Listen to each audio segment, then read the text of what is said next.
mana aha saddexaas ee afar xaas iyo waliba carruurtii ay dhaleen oo iyaguna aad u tiro badan ninkaasi waxa weeye suldaan maxamed muuse nuur oo ku magac dheer suldaan abu sufyaan marka qoysku sidaasi u ballaaran yahayna waxaan qiyaasayaa inay jiraan sharciyo sida dastuurka oo kale oo qoyskaasi faraha badan leh ay ku wada socdaan haddaba sida ay u nool yihiin qoyskaasi suldaan abu sufyaan iyo xaasaskiisa faraha badan iyo waliba carruurtiisa wehelisaa waxa uu uga sheekeeyey wariyahayaga cabdirashiid cabdiwahaab oo ku booqday guriga magaalada hargeysa uu ka degan yahay suldaanka iyo xaasaskiisa faraha badan leh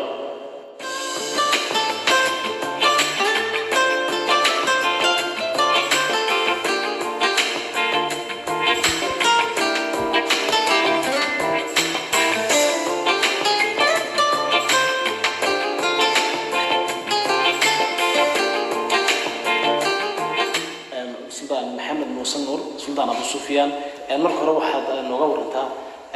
سيد أدونا شيء ويسهان نلاش هذا الحمد لله كل نلاش عن كنا الله ونلال ودشرة ونلال أنت وحويان تكل اللي كان أحسن يعني هو يوين ملك ودنا أنت وحيس أقل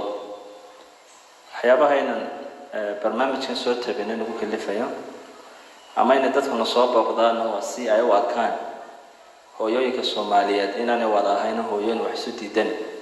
أنت دلوا عدالة سميعين وحسوا قلنا كران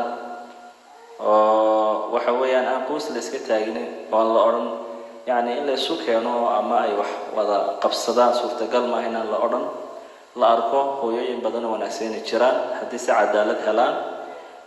قد يذكر إنه كل في سواحة ترنتين صوبا دقنه إن ده جور كلو ديردو كارهان دليرد أو كل إيش كان دليرد للرعاية وحويان دليرد ويكون ديردان أو ده أي وقت كفايديان جانس كقدم بيختن ممكن اللي في وحي هاي بيش عن كسر تشيدنو أو أنت بدن هاس لا يرى بيلا جوية إن الوحي صار تمام جيلش السوق عيانا إن لم يدهن جيل الشهر إن تهاي أمة صار اسمه waxyaab badan oo mujtamaca kale wax iska bidaya aan suurtagelin in marka runtii iyaga u suurtageliso oo ay wanaagooda inaan soo bandhigno waayo hadda jeer beelaha marka la soo qaado waxay u badan tahay in maskax waxyaaba iska yar hooseeya ay marka ka qaataan laakiin imika inay ka qaataan wax wanaagsan baarintii uu kalifay inaan soo bandhigno noloshaan ku noolahayna sida su'aashii weydiisay haddana soo noqdana waa nolosha midnimada ku dhisan marka raalida la iskaga wada yahay marka caruurtii oo daawaad ka dareemaysa qaababkooda iyo in hooyooyin kala duwan ay ka soo jeedaan isku mid ah oo waxa weeye midna mid aanu dareemin in runtii waxa weeyaan ka duwan yahay walaalkii uu arko marka nolosheedu runtii waa nolol aan oran karno waa nolol fiican weeyaan xagga hooyooyinka laftigeeda يعني هو يك الصوماليات فحلاقة يا باين بدنا كدي قرطه أو أي مركا كير ير لبسدان لكن إن عمرك لقى يا جو نولل ونحسن بالله ده واحد أركي سامي كأفرتن هو يالك دقن صد عشان لقى به هو يدين أنا أحبق بمبا أو انتدي ذا برنامج كذا واحد الديار الله كانوا وحويان هوشي ميك وحلاقة يا باين مر أما الله بقول سواء هوش كوريجا وأي راح دريميان ووقت فربنا هيستان دريميان لكن هذا وحك بدن يعني وحويان أنت سومقا وأنت وحويان أركيا يعني عدالة هذا أنت بدن الرجل سميان أنا هو يجيك الصوماليات إن بدن وعد الدارة ومركو ده وحويان أركا هو يدي وينه اللي جبت تيجي مركتي لبعض صوبيريو أما تستحاض غير كهرة لا لو حويان تعدل الله يقرأ كنت دواي حناكيان ويديد يعني تنا دجال بكحيين لكن هذه كرامة الله لنا يا وحنا مسنا لو مرك على دورة إن أيتاس فضيل الله هاي وحويان إني نرش يسوع بلادان لكن رك إن فربنا وكمل أيام بسامحين إن هو يمكن نرش يسوع بلادان marka labaad waxaad naga warbixisa iyadoo hadii dumar badan ama labada dumar ay leeyahay way hinaasaan afartii ilaahay u baneeyay ayaa guri kaliyaata oo bara kaliyaata isku keentay sidoo maamsha sidii maamulku wala maamulkooda kolley inta badan hooyada weyn baa dee manager meesha ka maamulka guud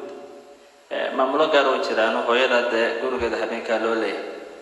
maalinta iyada agaasinta dee xaafadda nadaafadeeda iyo cuntadeeda iyo iyada ayaa looga dambeeyaa runtii wixii dibadda laga soo qabanayana dee hooyada kale habeenka ahaan kusoo xigta ayaa soo fulisa laakiin hooyada habeenkaa loo leeyahay maalinta iyada ayaa guriga maamulkiisa systemkiisa looga dambeeya iyada ayaa kala wada yani markay casar u rogato ama xilliga kale dee uu soo galayana dee waa lagala wareegaa hawsha marka qorsheya nidaam baa kule lagu wada socda hooyada weyn baana maamulka guud runtii u haysa oo iyagaana dee doortay oo u haneeyay oo waxa weeye uga dambeeya laakiin maamul hoosaadkaasina uu jiraa oo markaa qorshuhu runtii ku kala socdo waxyaabaha ka wada dhaxeeya qofna waxa weeyaan iskama dee tasarruf karo wuxuu doono ma samayn kareen wax la isku ogyahay unbaa lagu dhaqaaqa go-aanka ugu dambeeyana dee kale hooyada weyn baa looga dambeeyaa wixiise gaare hooyo walba gaar u leedahay ay gaar waxa weeyaan qorshaheedu uu yahay dee iyada u madax banaantaasi maaha mid lagu maamulayo waxay gaar u leedahay laakiin dee masaariifta reerka iyo waxa ka dhaxeeya system iyo nidaam buu taasi ku shaqeysa oo lagu kala dambeeya afarta xaas guriga kaliya ku wada nool imisa caruura ayaabay ku dhalay hooyada qaar 7 ay dhashay hooyada weyn hooyada ku xigtaana 3 bay dhashay hooyada ku xigtaa laftiga 3 bay dhashay hooyada ku sii xigtaana bir bay dhashay marka 12kaas afarba habla ah inta kalena waa rag weeyaan intooda badan sida laaleego wax fara badan taadada uma dhaxayso waxana runtii inta aan ka dhowr iyo 10 qof ilaahay subhanahu wa ta'ala naga abuurayay ragan saaxiiban oo wali waxa weeyaan halkoodii taagan baa jira waa guriga saacada iska bulahay ayaa wali halkii taagan oo aniga la yaabay markay wareystaan marka waxaan leeyahay ficlan in dhalinyaradu تكون كده دالا ورسول روح ريالانتا يا معشر الشباب من استطاع منكم الباءة فليتزوج هذا اللي يرضى الله تكلوا حلي هاي أبياشا ربعين الطريق أو كلام مران كنت وطريق هوشي سلام والطريق يعني أنا نذكرنا وحبها هي عقل فربنا وحبها هي حكمة فربنا وحبها هي وحويان على الأرض فربنا لكن وحقوقه إنه طريقة نقول اسمه وحوي عدالة هي مركا وحوي حكمة عدالة يسوق ده جلس ده إلا ولا تشرب وهو يدنا ده هو يكلا كيان سد وده تشبك كل هذا هبك ودي تو حلقة هو يروح يمنتك ودي ده برينا كعقلاته لكن أبيات بدنا واحد دري منا مركا هو يجي كقريان أما بقى كلفه أما هيك لا كلفته وهو يدا يكسب بدك النقطة اللي هذا إسلام كلا هالكن فردا boodada boodo wax laga waxba laga dhaadhicin karo way taawan leeyahay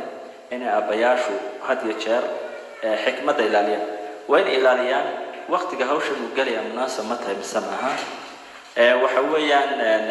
cid aad la galaysa munaasab ma tahay misamaha sababta iyo cilada ku kalifaysa inaad reer laba soo biiriso ama reer saddexaad inay waadix ku waana wixii dhadhan iyo deedoq ka ahay waxaad arkaysaa abayaasha qaar waxa laga yaabaa reerkii iska galaya isagoo takhdiid iyo arrin fara badan aan uga horin deetana waxa laga yaabaa reerkii weyna markuu ku kaco inuu reerku soo kordhiyo hadana furo oo qofku mustaqbalkiisa ku ciyaaraya deeynanimadeeda marka waxay saantaas u dhicin marka horeba inuu aad uga fiirsado oo waxa ka imanayo dhan uu bareeraa